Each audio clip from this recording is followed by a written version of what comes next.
41번입니다. 제1류위험물에 해당하는 것에 지정수량을 모두 합한 거. 퍼옥소 이항산 염류 1류고요. 요오드산은 아닙니다. 과요오드산이어야 1류고요. 과염소산 6류, 차염소산 염류 1류니까 300kg, 50kg 해서 350kg가 답이 되겠습니다. 42번 각각의 위험물이 몇 류 위험물인지 알고 있으면 풀 수 있는 문제고 2번이 답이 되겠죠. 3번에 과산화수소 용액의 분해를 방지한다. 과산화수소는 분해돼서 H2O와 O2를 발생합니다.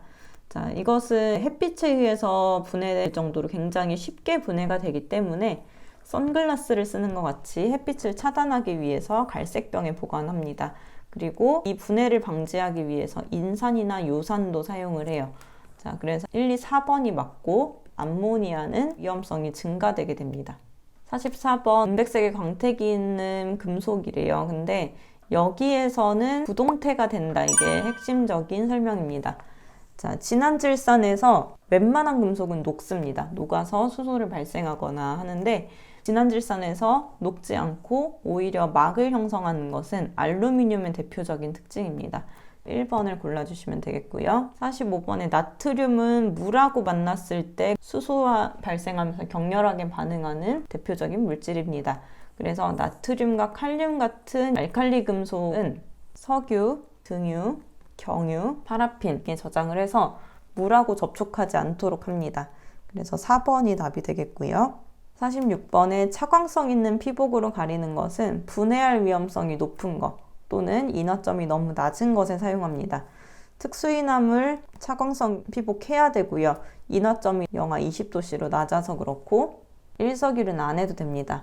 1류, 6류 분해돼서 산소 발생할 수 있기 때문에 차광성 해줘야 돼서 2번이 답이 되겠고요. 47번에 TNT가 폭발 분해했을 때 생성되는 가스가 아닌 것은 1, 2, 3, 4번만 잘 봐도 이 분해식 몰라도 풀 수 있습니다. 왜냐하면 TNT가 CHNO가 들어가는 물질이에요. 그래서 CNH는 나올 수 있지만 S는 나올 수가 없습니다. 자, 이렇게 문제가 쉽게 나오면 쉽게 맞출 수 있겠지만 만약에 이 문제가 CO2로 바뀌게 되면 굉장히 좀 복잡해집니다.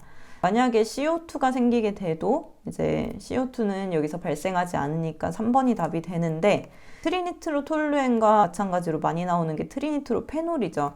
트리니트로페놀의 경우에는 여기에서 CO2가 하나 더 발생을 합니다. 트리니트로톨루엔은 CN2H2CO까지만 발생하지만 트리니트로페놀이 되면 CN2H2CO, CO2까지 발생한다. 이 두 개 반응식을 잘 알고 계시면 어려운 문제도 잘 푸실 수 있을 것 같고요. 48번입니다. 탱크의 용량을 산정을 하는데 탱크는 100% 다 채우지 않아요. 외부에서 흔들리거나 아니면 온도가 올라가서 부피가 팽창하면 넘칠 수 있기 때문에 어느 정도 공간을 두고 나머지 부분만 채웁니다. 자, 이 부분을 공간 용적이라고 하는데 그래서 탱크 전체를 100% 다 사용할 수 있는 게 아니라 탱크 전체의 용량 중에서 공간 용적을 뺀 만큼이 실제 사용할 수 있는 탱크의 용량이겠죠. 그래서 탱크의 내용적에서 공간 용적을 뺀 용적이 탱크의 용량이 되겠습니다. 49번입니다. 탄화알루미늄이 물과 반응했을 때 탄화알루미늄은 Al4C3입니다. 이것과 같은 칼슘 알루미늄의 탄화물에 해당하는 C2H2가 있는데요. 이게 물하고 반응하게 되면 C랑 H가 만나게 됩니다. 탄화알루미늄에서는 C가 일반적으로 수소 4개와 만나는 메탄이 생성이 되고 탄화칼슘의 경우에는 C2H2가 그대로 만나는 아세틸렌이 만들어지게 됩니다.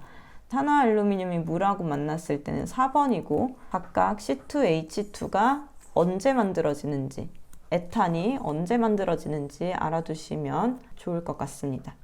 50번입니다. 제조소 등의 주의사항 게시판이 화기염금이 아닌 거. 이류위험물 화기엄금 맞죠? 인화성 고체. 3류위험물의 금수성 물질은 물기엄금입니다. 4류위험물 화기엄금이고 5류위험물 화기엄금이라서 2번이 답이 되겠습니다. 자, 51번에 과산화수소가 6류위험물에 해당하는 기준으로 육류위험물의 위험물 기준을 가지는 게 질산하고 과산화수소 두 가지가 있는데요.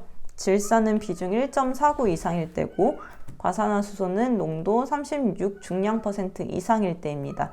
중량 퍼센트는 WT%로 쓰는 거기 때문에 1번이 되겠고, 이 볼륨 퍼센트라고 하는 VOL%는 부피 퍼센트라고 읽습니다. 그리고 이 1.49는 질산을 1.49로 어렴풋이 알고 있을 때 이거를 헷갈리게 하기 위해서 나온 보기인데요. 비중의 단위는 없습니다. 그래서 육류위험물의 기준, 이 단위까지 잘 기억을 하셔서 이런 문제 틀리지 않도록 주의하시고요. 52번입니다. 연소 시에는 푸른 불꽃을 내고 산화제가 혼합되어 있을 때 폭발할 수 있으며, 흑색 화약의 원료, 중요한 힌트죠. 흑색 화약은 KNO3, SC가 만나서 만들어지는 화약입니다. 이때 1류는 산화제고 2류가 폭발할 수 있는데 C도 폭발할 수 있어요.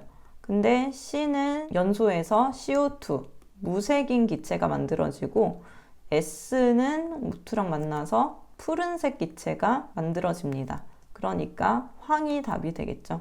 53번, 금속 나트륨에 대한 설명으로 옳은 것. 나트륨은 노란색 불꽃을 만들어내고요. 경도가 낮습니다. 그래서 칼로도 자를 수 있는 물은 경금속에 해당합니다. 녹는점이 97.7도씨로 녹는점이 100도씨보다 낮은 거 맞고요. 알코올 수용액에 저장하면 수소 발생합니다. 나트륨이나 칼륨은 석유, 등유, 경유, 파라핀에 저장을 합니다. 54번, 혼재할 수 있는 위험물 423, 524, 61로 했을 때 4류 위험물은 2류, 3류와 저장할 수 있고, 5류 위험물은 2류, 4류와 혼재할 수 있고, 6류 위험물은 1류 위험물과 혼재할 수 있다는 뜻입니다. 그래서 혼재가 가능한 것은 4번이 되겠네요. 55번의 안전거리 기준. 어떤 시설물일 때 안전거리가 3m, 5m, 10m, 20m, 30m, 50m가 되는지 꼭 알고 계셔야 되고요. 가스는 20m, 학교 30m, 문화재 50m, 극장 30m로 3번이 답이 되겠습니다. 56번 취급소의 구분 중에서 해당하지 않는 것은 2번이 되겠죠. 주유 취급소, 이송 취급소, 일반 취급소 있지만 특수 취급소는 없고 판매 취급소가 있습니다. 자, 지금 이런 것은 좀 정확히 암기를 하셨다면 티가 나는 문제이지만, 만약에 이동 취급소라던가 아니면 이송 탱크 저장소 또는 옥내 취급소, 이런 식으로 제조소와 저장소의 단어를 서로 섞어서 헷갈리게 되는 경우도 많으니까 이 단어들이 틀리지 않게 잘 암기를 하시는 게 중요합니다. 57번에 연소 범위가 가장 넓은 위험물은 연소 범위가 이제 몇 %까지인지 알아두시면 좋을 것 같고요. 꼭 암기하셔야 할 정도는 아닙니다. 58번의 수납률, 탱크에 100% 채우지 않는다고 했습니다.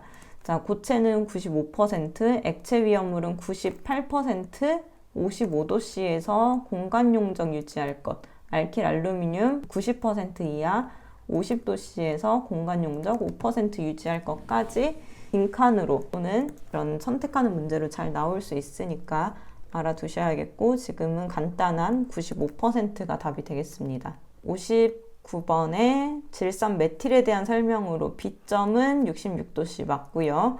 증기는 공기보다 가볍다. 사실 B점이나 인화점, 연소 범위 이런 것들은 일일이 다 알고 있기 어려워요. 그런데 이런 것들은 계산해서 풀 수 있는 거니까 꼭 이제 맞는지 틀린지 구분할 수 있으셔야 하는데, 증기 비중은 29분의 분자량으로 합니다. 질산 메틸 분자량 당연히 시험 준비하는 분이면 알고 계셔야겠죠. 증기 비중을 29분의 분자량으로 해서 구했을 때 1보다 커진다. 그러면 공기보다 무겁다입니다. 그래서 2번이 되니까 나머지는 안 봐도 되겠죠. 근데 질산 메틸은 액체고요.